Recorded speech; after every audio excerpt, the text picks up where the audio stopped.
Assalamu alaikum. Walaikum assalam warahmatullahi wabarakatuh. My question is, if a lady is unable to conceive, can she adopt a child? And can they give their name to the adopted child if they are unable to find out who is the father of that child? Just ask the question that if a lady cannot conceive, can she adopt a child? Can they give the child their name? If they cannot conceive, for them to adopt a child, that means giving fatherly love, motherly love is no problem, but they cannot legally adopt. You cannot legally give your name. Because in Islam, whoever is the father and mother, they remain the same. You cannot give your name. You cannot deceive the child. On the day of judgment, when they'll be resurrected with the name of the father. So you can't give your name. Yes, if he calls you mother, no problem. Calls you mummy, you call him beta, no problem. Call her beti, no problem. But legally the name cannot be bint so-and-so or ibn so-and-so. If you don't know, you don't know. You say you don't know. But you can't give your name. You can give your motherly love, fatherly love. Call them beta, beti, no problem. They can call you mummy, daddy, no problem. But legally, you cannot give your name. And you have to tell the child that, fine, I am not your real mother and father. And there are various reasons for that. Maybe you don't have a child, you adopted a child now. Tomorrow you have a child, then what? High possibility. So then you cannot tell the child. And then suppose you adopted a girl and you have a son. They both are non-mahram. So they can't behave like brother and sister. So then you have to later on. Or maybe when you grow up, for example, you don't have any children.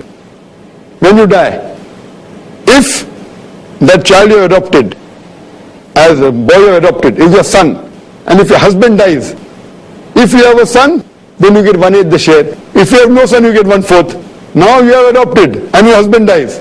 Your inheritance share would be 1/4 because you have no children. The moment you legally adopt, your share becomes half of that 1/8. It's injustice to you.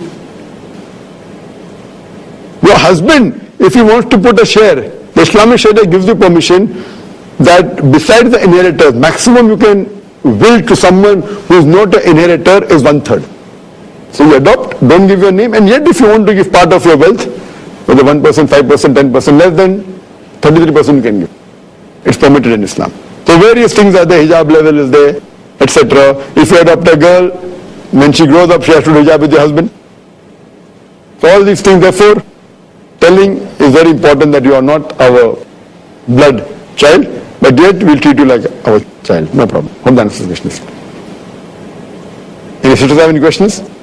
Assalamu alaikum. Walaikum assalam warahmatullahi wabarakatuh. If a lady, she's interested in getting married and she wants her spouse to be of the similar profession, keeping the virtue criteria on the top, and second criteria being of the same profession, so as the later on the marriage life is smooth for them because of the profession itself and hectic schedule. If she wants a spouse of the same profession, is it fair on her part to keep that criteria? Sister asked the question that if a girl or a boy wants to marry and they're looking for a virtuous life partner, but wants the life partner to be of the same profession so that the marriage life is smooth, is it fair or not? And she said doctor, but then she didn't say. If it's doctor, it's very difficult. If husband and wife both are doctor, then very difficult. So you have a misconception that if both are of the same profession, marriage is always smooth. Many a times if you are of the same profession, marriage is not smooth. So it's a misconception, especially being a doctor.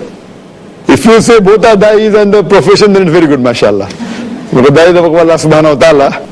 And when I selected a dai, I wanted to be a dai. So mashallah, our profession is the same. So it depends upon which profession they are in.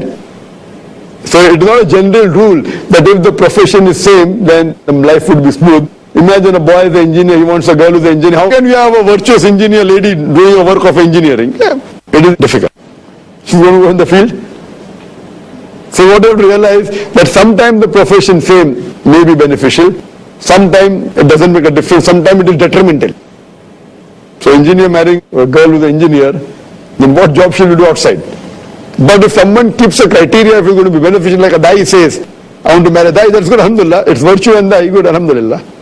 But if you add any criteria to virtue, if you can get, it's excellent. But when you add a criteria, you say, I want virtue, but doctors, you are looking more for doctor than virtue. It is to show to people, no, I want virtues. You say, I want to reject. But when beauty is not the criteria, how did you reject by looking at the photograph? Many of my people who I know, "Oh, I want a virtuous, how virtuous girl." When the photo shoot, I don't want to look at it. I don't have a meeting with them. Why? I said, do you have a special sense that you can read by the photograph, how to may Allah be pleased with him? He had that power to read faces. I said, do you have that, power to read faces, So it is basically the person who they're interacting with, they want to convince that person that I'm according to your criteria. So when they look virtuous person, I want a virtuous wife. When they are meeting someone who is not virtuous, no problem, I want beauty. If they meet a friend who is wealthy, okay, I want wealthy. So it should come from the heart, that's important. And the moment you add, you can add, but see to it that the addition does not lower the value of virtue. That's very important. Any of the sisters have any question? Assalamu alaikum. Wa alaikum assalam wa rahmatullahi wa barakatuh. If wife is bedridden, sick, If the wife is bedridden, and not able to fulfill physical requirement of husband, then husband can get second married. Whereas a husband is unwell and not able to fulfill her requirement, then what are the reservation of wife? Sister asked a very good question, that if a wife is bedridden and cannot fulfill the duty of a wife, cannot have a relationship, it's possible for a husband to get a new wife. But the vice versa. If the husband is bedridden, for a wife to get a new husband is not possible. Why? Very good question. Point number one. If the wife is bedridden, the husband has an option of divorcing her and marrying a new wife, or keeping her and marrying a new wife. Anyone would say that the second option is better. That keeping her, maintaining her, giving her proper justice, proper time. You can't say, okay, now I won't give her time, and marry a new one. In the other case, if the husband is bedridden and cannot fulfill the duty of a husband, cannot have relationship, here the option for the wife is that she continues with him or she divorces. Why? If she does not divorce and she marries someone else and keeps the first husband also, you cannot give a guarantee that he will not get well. Allah will give shifa. Tomorrow if he gets well then, and then if he has a relationship then, problem. So the option is that either you continue with him and sacrifice your needs, or you divorce him, because if you divorce a bedridden man, yet he can get another wife. But if you divorce a bedridden woman, for her to get a new husband is very difficult. So it's protecting the woman. It's better for the woman. For the woman who feels that she cannot continue with the husband who's bedridden and she wants to divorce, she can take nikah fast. If she says, no, I want to sacrifice, I want to get sawab, I'll continue staying with my husband and sacrifice my other needs so that it will be my path to Jannah, alhamdulillah. Or if she says that I cannot take it, I have my own limitations, and she divorces, that's permissible, depending on what extent is the seriousness of the husband. But for the man, he can get a wife, easier for him to get a wife even if he's bedridden than for a bedridden woman to get a husband. Hope that answers the question, sister.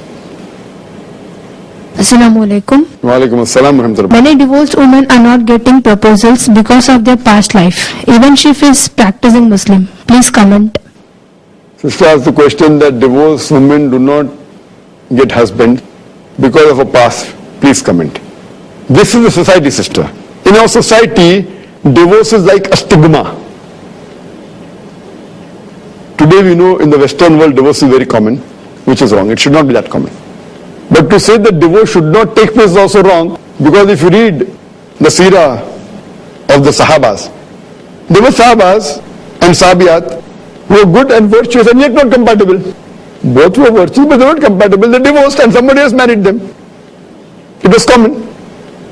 Not as common as the Western world, but it wasn't a stigma. Today, in our culture, it's like a stigma. Oh, divorce. And it's more difficult for a lady who's a divorcee to get a new match rather than a boy who's a divorcee. This is more of the culture, sister. We are saying that even if she is virtuous, she will not get. Again, the criteria is that she may be virtuous, alhamdulillah, in the market because of the culture that is there. But if a virtuous boy is there, and even if he has not got married, and if he sees the divorcee, and he knows she is virtuous, and he knows that the reason for divorce was not because of her, then surely he would not mind getting married to a divorcee. Because our Prophet Muhammad sallallahu alaihi wasallam, except for one wife, all the others, they were either divorcees or they were widows. All. Except for one. All the rest means more than 80%. So, it is mashallah the Prophet Muhammad sallallahu alaihi wasallam. So at that time, that case wasn't there. But today I know it's a stigma. It's more of the culture rather than the religion. Hope that answers the question. Assalamu alaikum. Wa alaikum assalam wa rahmatullahi wa barakatuh. It is said if the husband is not happy with the wife goes to the hell. And if at all the angels keep cursing the whole night, the wife and all. But what if it is the vice versa, if the wife is not happy with the husband? Sister, I think you're misquoting the hadith.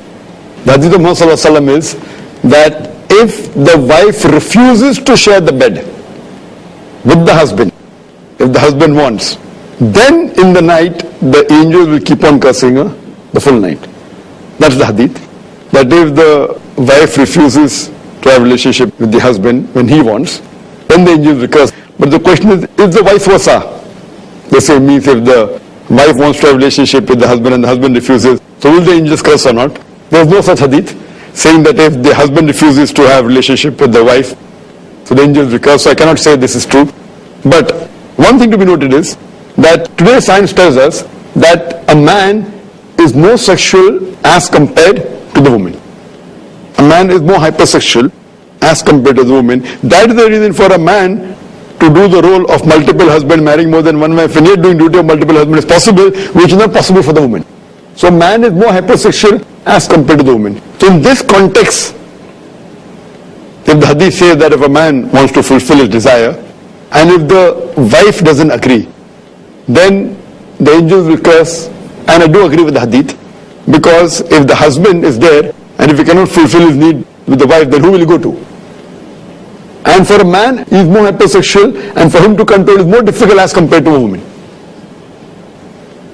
Similarly, in the vice versa case, that if a wife wants to have a relationship with the husband, and the husband refuses, there is no hadith saying that the angels will curse. But the other hadith, that the best moment is he who is the best to his family, including his wife, proves that he is not good to his wife. Furthermore, there is a hadith of the Prophet ﷺ who said that when you spend time with your wife and have a relationship, even that is charity. Sahaba said, Ya Rasulullah, what do you mean? That when we have a relationship with our wife, it's charity? The Prophet said that because you are not doing something which is haram. To have relationship with someone who is not your wife, to someone who is outside the marital bond, is haram. So because they are not doing haram, even that is charity. So imagine, to get sawab is so easy. Having a sexual relationship with your wife earns sawab for both of them. In the outside world, sex is seen in two ways. One is, to one extreme, free sex, everything, no problem. Anyone, Tom, Dick and Harry, no problem. Free sex, Rajneesh. You go to all these beaches, free. On the other extreme, if you are religious, no sex, monasticism. Nuns, sadhus go to Himalaya. It's not possible.